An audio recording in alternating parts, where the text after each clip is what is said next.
Bonjour, j'espère que vous êtes bien rentrés. Pour justement cette rentrée 2016, je voudrais faire quelques vidéos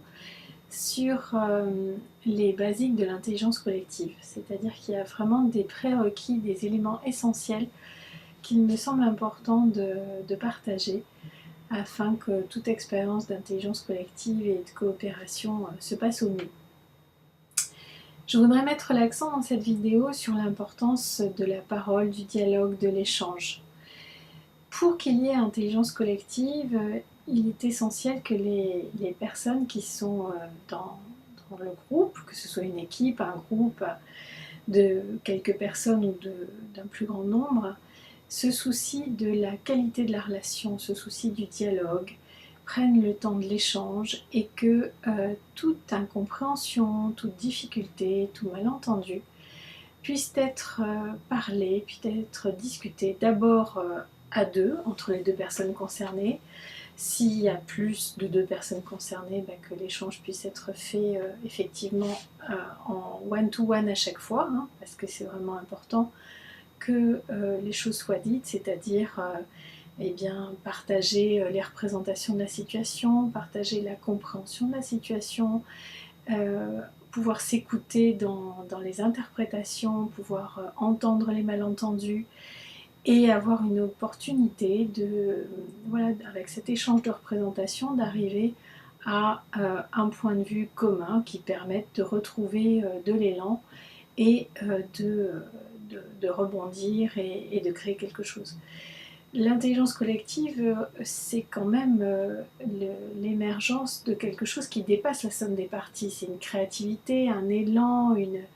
innovation, une production quand il s'agit de biens et de services qui dépasse vraiment la contribution de chacun dans un groupe. Et donc c'est important que tout ce qui va être discuté puisse être vraiment échanger, partager avec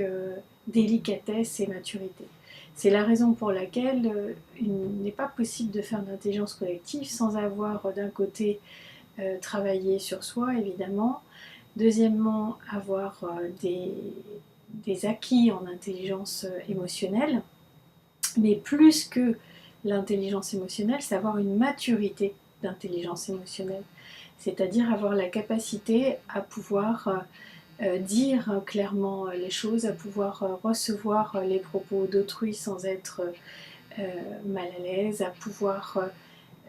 s'exprimer à partir de ses besoins profonds et ne pas réagir ou surréagir. C'est la raison pour laquelle souvent on apprend des techniques de communication bienveillante, que ce soit les méthodes Gordon, que ce soit les méthodes de la CNV ou autres.